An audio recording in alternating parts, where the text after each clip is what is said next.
Welcome to British Accent Podcast. Welcome back to the British Accent Podcast, where we help you improve your English naturally and effectively.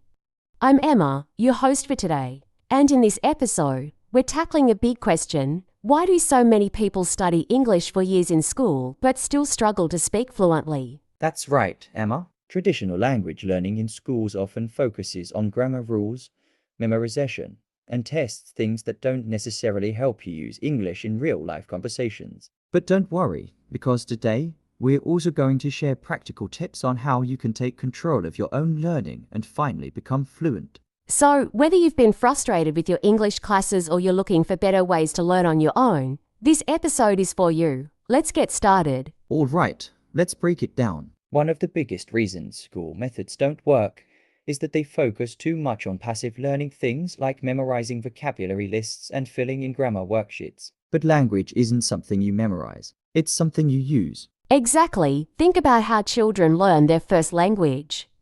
They don't sit down with a textbook, they listen, repeat, and interact with real people. But in school, students often don't get enough speaking practice, so when they try to have a conversation, they freeze up. Right.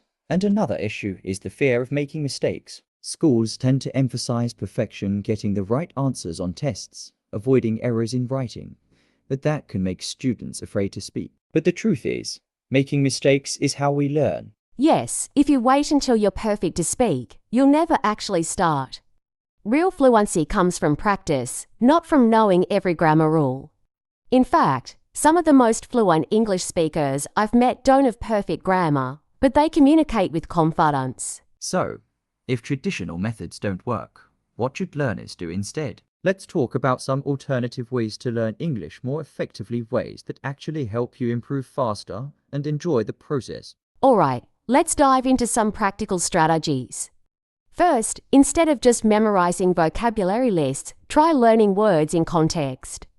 Read stories, watch movies, and listen to podcasts just like this one, so you can hear how words are actually used in real-life conversations. That's a great point. And instead of focusing too much on grammar rules, focus on patterns. When you hear native speakers talk, pay attention to common phrases and sentence structures. You don't have to analyze every little detail, just notice how they naturally put words together. Exactly. Another big one: speak as much as possible.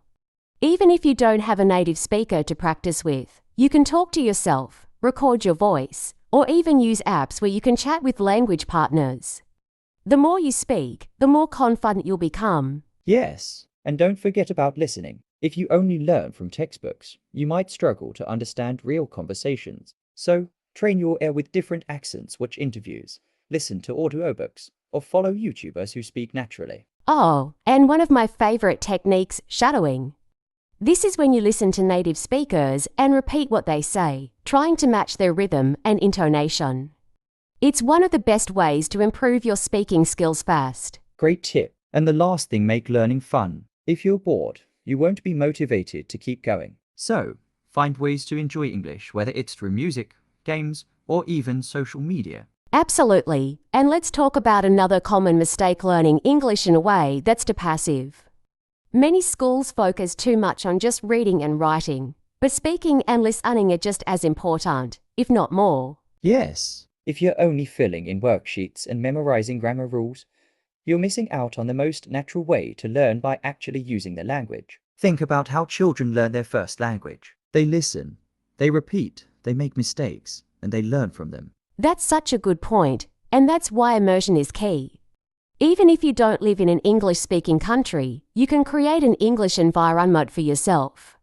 Change your phone settings to English, watch shows without subtitles, and start thinking in English throughout the day. Right. And another thing, don't stress about mistakes. In school, we're often taught that mistakes are bad, but in language learning, mistakes are actually a good thing. They show that you're trying and improving. Exactly. If you're too afraid of making mistakes, you'll never speak. The truth is, even native speakers make mistakes all the time. The key is to keep going and not let fear stop you from practicing. And the more you practice, the more confident you'll get. So, instead of worrying about being perfect, focus on progress. Every little step counts. Yes, and speaking of progress, one of the best ways to really see improvement is by tracking your learning.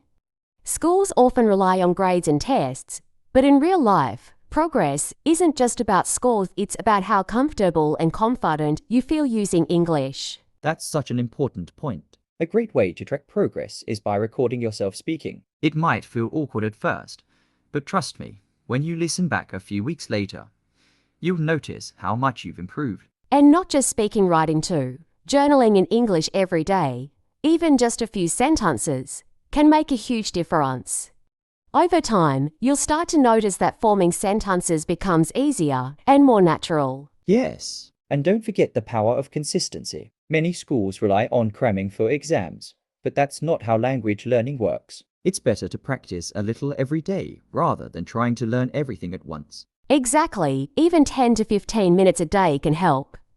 Listen to a podcast, watch a short video, or even just think in English as you go about your day. Small habits add up over time. And that's how real learning happens, not just in classrooms, but in everyday life. Absolutely. Learning English isn't just about memorizing rules or passing tests, it's about using the language in real-life situations and making it part of your daily routine. Exactly. So, if you've ever felt frustrated with how English is taught in schools, don't worry, there are so many better ways to learn. Find what works best for you, stay consistent, and most importantly, enjoy the process. That's a great note to end on. And remember, if you found this episode helpful, be sure to follow our podcast for more tips on improving your English the smart way. Yes, and let us know what's one thing you wish schools had taught you about learning English. Share your thoughts with us on social media or in the comments. Thanks for listening to the British Accent Podcast, and we'll see you in the next episode. Bye for now. Bye. Bye.